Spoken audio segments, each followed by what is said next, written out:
तुम लोगों को हम टोपोलॉजी में T0, T1, T2 स्पेस का डेफिनेशन और एग्जांपल बता चुके हैं। आज से हम उस पर आधारित कुछ इंपॉर्टेंट थ्योरम सब शुरू कर रहे हैं। आज का पहला थ्योरम है show that every discrete space is T0 space. Every discrete space is a T0 space. तो ये थ्योरम बताने से पहले हम चाहेंगे कि तुम लोग को एक बार डिस्क्रीट स्पेस किसको कहते हैं वो बता दें फिर से।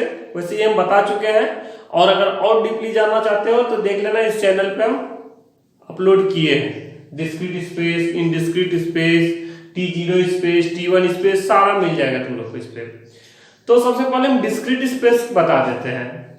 डिस्क्रीट स्पेस को हम शॉर्ट में कह सकते हैं कि लार्जेस्ट टोपोलॉजिकल स्पेस। किसी भी सेट के लिए जो लार्जेस्ट टोपोलॉजिकल स्पेस होता है उसको कहते हैं डिस्क्रीट स्पेस। यानी कि कोई भी सेट मान लिया जाए, हम यहाँ पे एक सेट लिए, शायद यही एग्जांपल दिए होंगे जब पढ़ा रहे थे।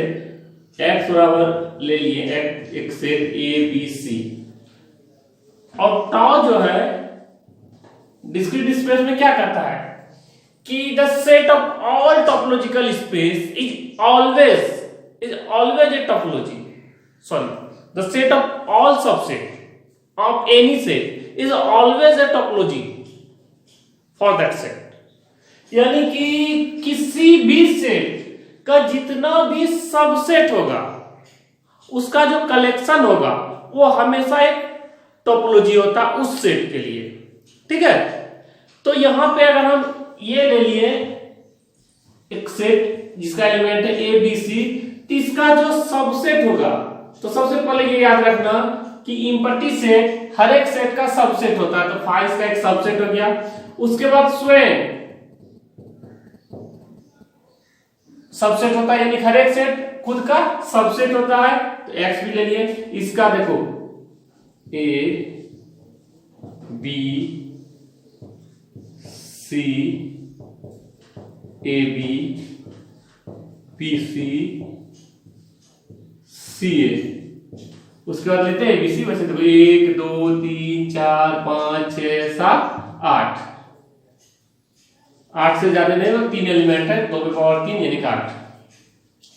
तो ये हमेशा एक सबसेट होता है। क्या किए? Collection of all subset of X। तो इसी को कहते हैं डिस्क्रीट स्पेस। ठीक है, अब देखो हमको यहां पे दिखाना है कि every discrete space is a T0 space. तो अब T0 स्पेस किसको कहते हैं कि ये एक टोपोलॉजिकल स्पेस ले लिया X टॉप। अगर इसके every pair of distinct element या डिस्टिंक्ट पॉइंट, इसके हर एक अलग अलग पॉइंट के लिए if there exist an open set, हर एक पॉइंट के लिए एक ऐसा ओपन सेट, आप देखो पॉइंट क्या ले लेते हैं A और B मान लेते हैं कि there exist an open point, there exist an open set. अगर वो ओपन सेट को हम G मान लेते हैं तो वो जो G ऐसा मतलब एग्जिस्ट करेगा कि वो या तो A को कंटेन करेगा या B को। अगर G इसको कंटेन करेगा तो इसको नहीं करेगा, और अगर इसको कंटेन करेगा तो इसको नहीं करेगा। इसी को कहते हैं T0 स्पेस। ये तुम लोग को हम बता चुके हैं, अगर नहीं पढ़े हो तो एक बार जाके देख लेना इस चैनल पे। ठीक है, कब कहता है कि so that every discrete space is T0 space, यानी कि इसको T0 स्पेस एग्जिस्ट मतलब दिखाना है, शो करना है। तो देखो हम क्या करेंगे कि T0 स्पेस दिखाने के लिए कोई दो एलिमेंट लेंगे। मान लेते वो दो एलिमेंट यहां पे A और B ले लिए। अब देखो A B belongs to X ले लिए। A और B कैसा है कि डिसजॉइंट है, डिस्टिंक्ट है, डिसजॉइंट है, डिसजॉइंट होता है सेट, एलिमेंट डिसजॉइंट नहीं होता है। ठीक है, तो यहां पे क्या कहते हैं A और B दो एलिमेंट ले लिए। अब ये दोनों डिस्टिंक्ट पॉइंट है। अब जो है since X is a discrete space, X जो है वो क्या है? डिस्क्रीट स्पेस है। तो डिस्क्रीट स्पेस का एक खासियत है कि उसका हर एक एलिमेंट के लिए एक सिंगलटन सेट एग्जिस्ट करता है। सिंगलटन सेट जैसे ए और बी इसका है, तो देख लो यहाँ पे दो सिंगलटन सेट है। इस प्रकार तुम कोई भी सेट ले लेते हैं, कोई भी सेट ऐसा ले लो और उसका अगर हम डिस्क्रीट स्पेस बनाएंगे तो उसके लिए वैसा सिंगलटन सेट आएगा ही। तो ए और बी के लिए भी एक सिंगलटन सेट आएगा, जो कि ए जो है ये एक सिंगलटन सेट ले लिए जो कि ए को कंटेन करेगा बट बी को कंटेन नहीं करेगा। तो हो गया।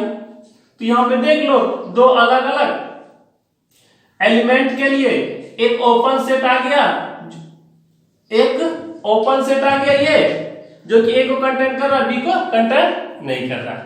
यही तो हमको लिखना था। ये एग्जांपल इतना सा लिख देगा तो हो जाएगा, वैसे हम पूरा लिखा देंगे। लेकिन ये लिखाने से पहले, ये बताने से पहले एक थ्योरम और बता देते हैं कि every discrete space is T0 space but in discrete space is not a T0 space। यानी कि अगर डिस्क्रीट के जगह पे हम इनडिस्क्रीट स्पेस ले लेते हैं तो वो किसी भी हाल में T0 स्पेस नहीं होगा। इसको दिखाते हैं। अब ये दिखाने से पहले हमको ये बताना पड़ेगा कि इनडिस्क्रीट स्पेस किसको कहते हैं। तो इनडिस्क्रीट स्पेस को इन शॉर्ट हम बोल सकते हैं कि स्मॉलेस्ट टॉपोलॉजिकल स्पेस यानी कि X और I ले लेते हैं। जैसे X टॉपोलॉजिकल स्पेस लिए ना, यहां पे टॉप की जगह पे I ले लिए। I क्या है? I एक कलेक्शन है। जैसे यहाँ पे टॉ एक कलेक्शन लिए थे ना, तो I भी एक कलेक्शन है। यहाँ पे उसमें क्या क्या है? एक इम्पटी सेट है और एक होल स्पेस है। दूसरा कोई मेंबर उसमें नहीं है। मान लिया जाए X का वैल्यू यही ले लेते हैं, तो यहां पे ये एक टॉपोलॉजिकल स्पेस होगा, लेकिन ये T1 स्पेस नहीं होगा। क्यों नहीं होगा? तो हम X का दो एलिमेंट ले लेते हैं, मान लेते हैं A और B बिलोंग्स टू X, और यहां पे A और B नॉट इक्वल दे दिए। अब देखो यहाँ पे A और B दो एलिमेंट लिए हैं, तो हमको T0 स्पेस दिखाने के लिए क्या दिखाना पड़ेगा? तो एक ओपन सेट दिखाएंगे जो कि या तो A को कंटेन करेगा या B को, किसी एक को। यदि A को करेगा तो B को नहीं, और B को कंटेन करेगा तो A को नहीं।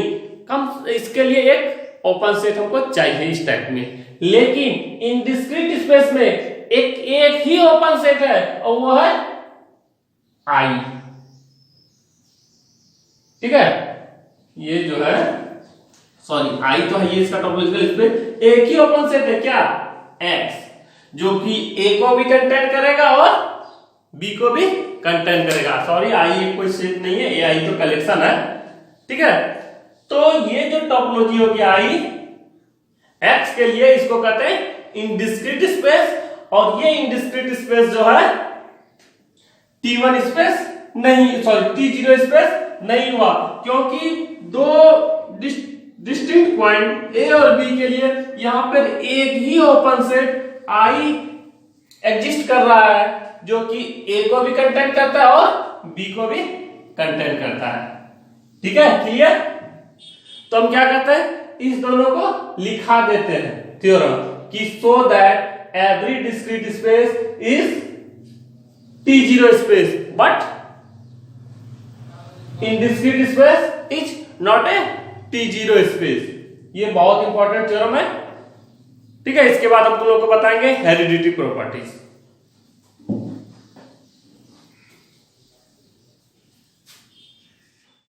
देख लो यहाँ पे हम दोनों थ्योरम लिख दिए कि so that every discrete space is T0 space. Same to same अभी जो बताए थे उसी को हम लैंग्वेज में सजा दिए। क्या लिख दिए कि late XD be a discrete space and let XY any point be any two distinct points of X, that is X not equal to Y। Distinct है तो यानी कि XY बराबर नहीं है। अब क्या लिखे कि since XD is a discrete space, अगर ये डिस्क्रीट स्पेस है तो जितना भी सिंगलटन सेट होगा वो ओपन सेट हो जाएगा। तो यहीं पे ये जब यहाँ पे ए और बी लिए हैं, तो यहाँ पर भी ए नॉट इक्वल टू बी लेंगे, एक्स वाई लिखा दिया था, ठीक है। तो ये एक ओपन सेट आ गया जो कि ए को कंटेन करेगा, बी को कंटेन नहीं करेगा। तो इस तरह का कंडीशन को अगर पूरा करे, यानी कि every pair of distinct point, जितना भी पॉइंट रहे पेयर में वो सिर्फ डिस्टिंक्ट रहना चाहिए, उसके लिए इस प्रकार का एक ओपन सेट आना चाहिए। सिमिलरली यहां पे हम इनडिस्क्रीट स्पेस ले लिए। अब इनडिस्क्रीट स्पेस लिए तो इसका दो पॉइंट ले लिए, एक्स और वाई। तो एक्स वाई जब दो पॉइंट लिए, वो भी डिस्टिंक्ट पॉइंट है एक्स का, तो हमको ये दिखाना है कि ये T0 स्पेस है, ये ना कोशिश करते हैं। वैसे T0 स्पेस है नहीं, कोशिश करते हैं, लेकिन जैसे ही कोशिश करते हैं तो हमको इनडिस्क्रीट स्पेस का जो डेफिनेशन है उससे क्या होता है कि यहां पर सिर्फ और सिर्फ एक ही ओपन सेट है, क्या है वो, x, which contains x and y, which contains x and y, जो x और y दोनों को कंटेन करता है। That is there no exist an open neighbourhood. यहां पे देखो नेबरहुड लिख दिए हैं। नेबरहुड भी उसी टाइप में होता है जैसे ओपन सेट लेते हैं। तुम लोग को बताए थे नेबरहुड का डेफिनेशन कि यहाँ पे तुम ओपन सेट लिख के भी काम चल सकता है, कैसा ओपन सेट नहीं आएगा तब वो लिखना पड़ेगा जिस प्रकार यहाँ एग्जिस्ट लिखे थे। तो हम नेबरहुड के बारे में बता देते हैं। मान लेते हैं कि x कोई पॉइंट है और ये एक सेट है n, ये इसका नेबरहुड कहलाएगा यदि इसके लिए ओपन सेट आ जाए जो कि इसका सबसेट हो जाए। ये हम बताएं, तुम लोग एक नजर जाके देख लेना इसका डेफिनेशन में। तो कहता है कि एक भी नेबरहुड नहीं होगा x का जो कि x को contain does not contain y, जो कि y को कंटेन नहीं करेगा। यानी कि ऐसा एक भी ओपन सेट नहीं आएगा जिसमें कि x रहेगा और y नहीं रहेगा। ठीक है बच्चा, तो तुम लोग यहां तक करो, फिर हम आगे इस पर बताते हैं थ्योरम सब, अगले क्लास में बताएंगे हम।